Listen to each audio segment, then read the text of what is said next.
अर्धरात्रि के समय कहाँ जा रही हो? मैया सुनीति रो करके कहने लगी, मैंने अपने पति का दूसरा भी विवाह करवा दिया, फिर भी मेरे घर में कोई बालक नहीं हुआ, कोई संतान नहीं हुई, इसलिए मैं अपने प्राण त्यागने के लिए आई हूं। देवर्षि नारद ने कहा कि हे बेटी, आत्महत्या करना सबसे बड़ा पाप होता है। बड़े भाग्य होते हैं तब ये मनुष्य का तन मिलता है कि बड़े भाग्य मानुष तन पावा, भटक भटक 84। बड़े भाग्यों से ये मनुष्य का तन मिला। आज के जमाने में कोई इसे जहर खा के त्याग देता है, कोई फांसी लगा के त्याग देता है। थोड़ा सा दुख क्या मिला, इस शरीर को छोड़ने की सोचते हैं। याद रखना, जब तुम इस संसार को छोड़ के जाओगे, जब इस शरीर से ये आत्मा निकल के जाएगी, तो परमात्मा तुम्हें अपने पास नहीं रखेगा, फिर इसी पृथ्वी पे आना है। अभी मनुष्य के रूप में आए हो, क्या पता किसी पशु के रूप में भेज दे, कीड़े मकोड़े के रूप में भेज दे। इसलिए ये सुंदर सा तन है, इसे यूं ही ना गवाओ।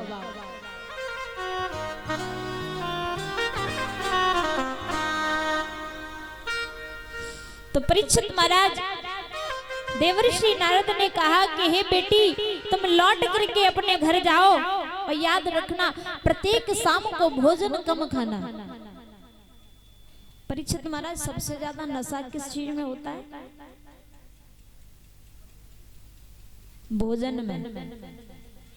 भोजन जब हम पा लेते हैं, भोजन खा लेते हैं, तो भोजन खाने के बाद में हमें सुस्ती आती है, यानी निंद्रा आती है, नींद आती है। तो देवर्षि नारद ने मैया सुनीति से कहा कि प्रत्येक दिन भोजन कम खाना, पता नहीं तुम्हारे पति कब तुम्हारे घर आ जाए। मैया सुनीति लौट करके आई। अब देवर्षि नारद की बात को याद करती है कि वो समय कब आएगा जब मेरे स्वामी मेरे घर आएंगे। प्रत्येक शाम को भोजन कम पाती है, जगती रहती है, इंतजार करती है। एक बार क्या हुआ कि राजा उत्तानपाद जब शिकार खेलने के लिए गए, तो खेलते खेलते रात्रि हो गई। सबसे पहले अपनी छोटी रानी के दरवाजे पर आए, दरवाजे को खटखटाया। रानी इतनी गहरी नींद में सो गई कि उसने ध्यान नहीं दिया कि मेरे स्वामी कब आए और कब चले गए। राजा उत्तानपाद को अपनी बड़ी रानी सुनीति की याद आ गई कि मेरी रानी जब तक मैं भोजन नहीं खा लेता था, तब तक भोजन नहीं खाती थी। जब तक मैं सोता नहीं था, तब तक सोती नहीं थी।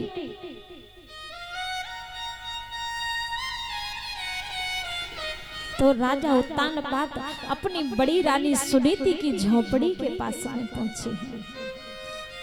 जैसे ही किवाड़ खटखटाए, बड़ी रानी समझ गई कि आज तो मेरे स्वामी मेरे घर आए हैं। मैया ने किवाड़ खोल दिए। टूटी सी चारपाई पड़ी है।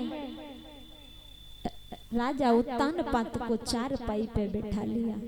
राजा उत्तानपाद को भूख लगी थी, तो सूखी रोटियां रखी थी, रानी ने अपने पति के आगे परोस दी। राजा उत्तानपाद जब भोजन करने लगे, तो आंखों से अश्रुधारा बहने लगी कि बारी समय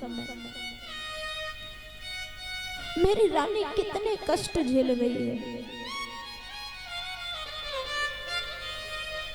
जो रानी 56 प्रकार के भोजन खाती थी, आज मेरी रानी इन रोटियों को खाती है, सूखी रोटियों को खाती है।